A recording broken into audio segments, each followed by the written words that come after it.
Hello, welcome to Board Deck and Dice. Today I'm doing a review of the Game of Things, which has been sent to me to have a look at, and it's basically a party style game with minor deduction elements. So let's take a look. You'll notice I haven't got my other camera. That's because there's not much to look at. Game of Things is essentially two massive decks of cards, and on each card it will have a scenario. So, things you shouldn't say to your teacher. One player will read these out, everyone will take a notepad, and these are provided in here. You just tear off strips, so it's quite a nice little addition, or you could just use paper. Everyone writes their answer down, folds it up, gives it to the person who read them. They write one as well. Importantly, they can't start looking at them and laughing because they need to take part. And then when everyone's done, they read them all out. And starting with the player to the left, you go around and say who you think did which one. If you get that right, if you say, I think Stanley said that you shouldn't say yo teach to a new teacher, then they would give them their answer and net out for the round, and that person would get a point. So if you guess right, you get a point. So it's not really about the scoring, it's about the laugh in the terrible example I gave. So to give you some more examples of cards, things you shouldn't do right after you eat, things you shouldn't photograph, things you shouldn't do on your first day on the job, etc, etc, things you shouldn't do in an office. So essentially that is Game of Things. Like I say, there's loads of cards in here, 2 decks this size, there's pencil, scorepad and a thingy. So let's start with my negatives. I'm going to start being a bit more structured in my reviews, believe it or not. First negative, and one that I can't really avoid, is this wooden box, which I can only imagine drives the price up. And I don't know why, for this sort of game where you've literally got 2 decks of cards, some pencils and some scorepads, which, just why would you put it in this wooden box other than to make it look posher than it is? I think it's based on an American quiz, but that really,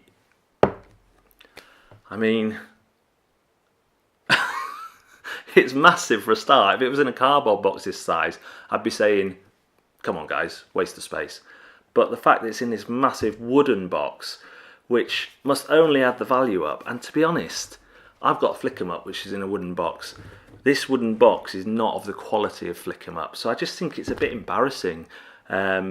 And if you pay premium to buy this and you get home and it's just a set of cards, and to be honest, if you do that, you're stupid, because it says on the back exactly what's in it. So they're not trying to hide anything. Well, if the people pick up and look at it, they're not trying to hide anything. The picture of the game is on the back. But that for me is just, I think it damages the game itself. You know, you'll sell more for being in an honest box, as it were.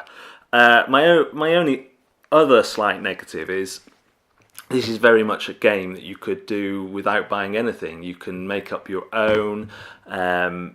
Yes, that depends on your group, and yes, these are, I haven't found a dud one, shall we say, in my testing. They're all good ones, they're all ones that give you good situations, and the metagame that develops as you play this. We're on to positives now, by the way. So negatives are the box, and you could do it without any gameplay, any game elements.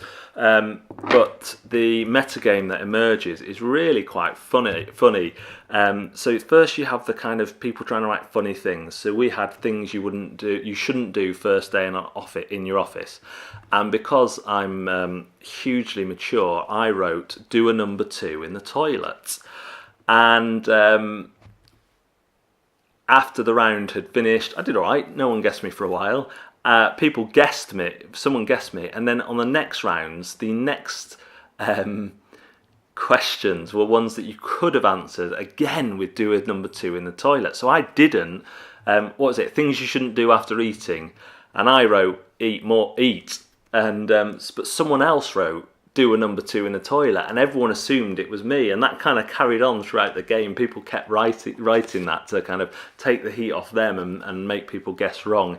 And that was just amusing, and it sounds silly now, but when you're in that game and you see that and people are laughing, people are writing similar things, if you play this with people of my maturity level or of a certain age, then there are going to be a lot of toilet jokes. A lot of these open themselves up to toilet jokes. But what I like about these is they are innocent enough that, like some of these games often kind of hint towards the innuendoous, but I was playing with a youth group, and I found that I just drew two and chose the best one. Now in that, I could have chosen either every time. There was none that I needed to edit out or I needed to be careful. Not because I'm a prude, because I was in a youth group and I didn't want to face that awkward situation of someone writing something that I didn't want to read out. But yeah, you are going to get some of that childish humour, but you get some really clever stuff as well, and it works. It works. The situations on these cards are good ones. So if you can get this at the right price, then I recommend it. I also recommend taking it out of its box and using that box to store something else. But if they bring out a new version that's not in this elaborate box, then I recommend this for party games. I recommend this for icebreakers. It's not the deepest game, as you can see, but anyone who considers buying this is already going to know what type of game it is. It's a social party game. The scoring doesn't really matter, but it's a good judge of, family after Christmas, who knows each other best. And I know with my family after Christmas, this will be kind of perfect fodder.